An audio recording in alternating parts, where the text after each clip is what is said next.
देखिए, आज हम बहुत ही ज़्यादा इम्पोर्टेंट टॉपिक पर डिस्कस करेंगे क्योंकि जब भी हम इंग्लिश सीखने की बात आती है तो एक रॉन्ग परसेप्शन हमारे अंदर डेवलप हो जाता है। किसी भी स्टूडेंट के अंदर या कोई भी ट्रेनी है तो उसके अंदर एक परसेप्शन होता है इंग्लिश को लेके। या तो उसे लगता है कि English is very tough language, right, और कुछ को लगता है कि कुछ नहीं है, आसान है। दोनों ही चीज़ें कहीं ना कहीं इफेक्ट करती हैं आपकी लर्निंग प्रोसेस पर। कैसे करती हैं?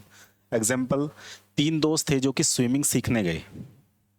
अब वो क्या करते हैं, उनसे एक को लगता है, क्योंकि तीनों का माइंडसेट बिल्कुल डिफरेंट था, और पहले वाले को लगा कि यार ये क्या है, स्विमिंग कुछ भी नहीं है, तो उसने बिना सोचे समझे छलांग लगा दी।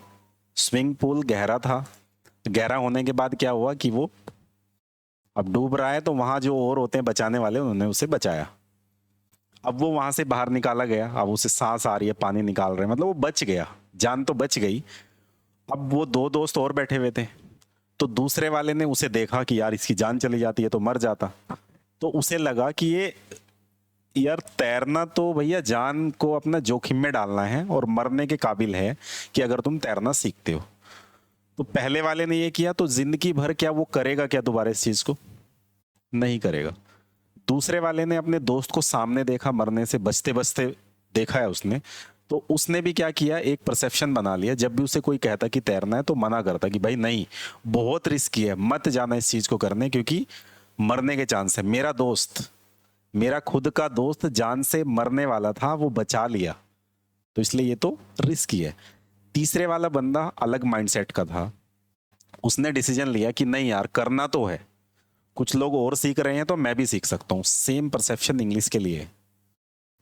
तो आप अगर कर सकते हैं तो ठीक है, आप नहीं कर सकते तो भी ठीक है। तीसरे वाले ने स्टेप फॉलो किया। उसने कहा यार ये लोग भी तो सीख रहे हैं, तो क्यों ना मैं इनसे सीख लूं कि कैसे इन्होंने ऐसे शुरू किया। तो उसने एक आदमी से पूछा कि आप इतना अच्छा कैसे तैर सकते हैं? तो उसने कहा कि मैंने प्रैक्टिस करी थी। पहले मैंने ऐसे प्रैक्टिस करी कि मैं छोटी जगह पर गया जहां मुझे लगता था कि मैं खड़ा होकर बच सकता हूं, मैं डूबूंगा नहीं, मतलब मुझे कोई रिस्क नहीं है। मैंने वहां से शुरुआत करी। धीरे धीरे मैं गहरे पानी में गया, हाथ पैर चलाए। जब मुझे आ गया तो मैंने ज़्यादा गहरे पानी में जाना शुरू किया, और आज मैं ऐसे तैर रहा हूँ। मुझे बहुत दिनों का एक्सपीरियंस हो गया, प्रैक्टिस हो गई है। ठीक है जी, बिल्कुल ठीक है।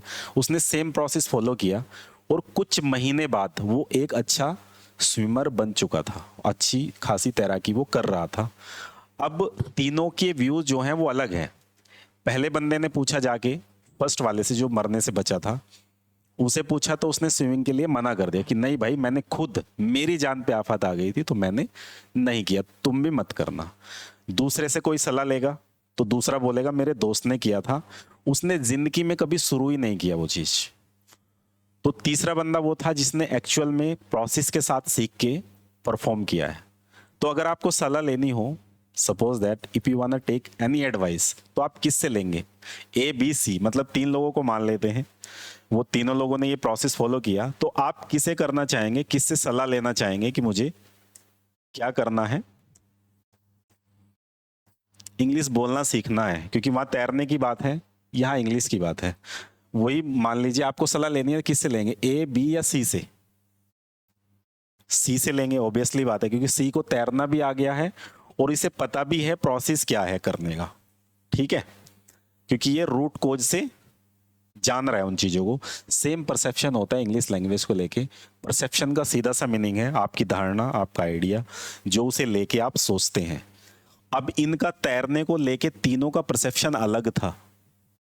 पहले वाले ने रिस्क लिया, लेकिन बिना देखे रिस्क लिया, कुछ सोचा समझा नहीं है, कोई कैलकुलेशन नहीं की, कोई प्रोसेस नहीं जाना, जाके छलांग लगा दी, तो जो कि रिस्की है, डूब सकता है आदमी। दूसरे वाले ने क्या किया, उसने अपने से कभी रिस्क लिया ही नहीं है। वो दूसरे के कंपैरिजन को करके देख रहा है हर बार कि भाई उसने किया था, जब वो डूबने से बचा है तो मैं तो नहीं कर सकता, तो उसने कभी रिस्क नहीं लिया। तीसरे वाले ने रिस्क भी लिया, लेकिन कैलकुलेटेड रिस्क लिया। सेम परसेप्शन आपका इंग्लिश को लेके है। आप किसी से मिलते हैं, या तो आप बहुत ज़्यादा ऐसे बंदे से मिल लेते हैं जो नेटिव स्पीकर है, नेटिव स्पीकर ऑफ इंग्लिश, मतलब वो फॉरनर रहते हैं और आप एक्सेंट में सुन रहे हैं अमेरिकन, ब्रिटिश, है ना, तो आपको लगता है यार बहुत टफ है, ये तो सीखना इम्पॉसिबल है।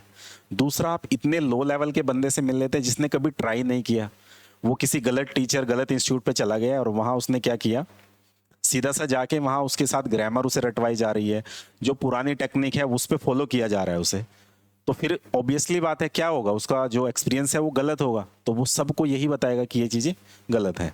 जबकि राइट तरीका क्या था, सही इंस्टीट्यूट सही टीचर को चुन के आप अपनी जर्नी को कंप्लीट कर सकते हैं। क्लियर? तो आज वही करते हैं हम। सबसे पहले तो आपको अपना परसेप्शन सही करना है। English is just a language, not a rocket science, think about that. जैसे आपने लैंग्वेज हिंदी सीखी है, सेम लर्निंग के साथ आप इंग्लिश भी सीख सकते हैं। इसके बाद जो पहला प्रोसेस है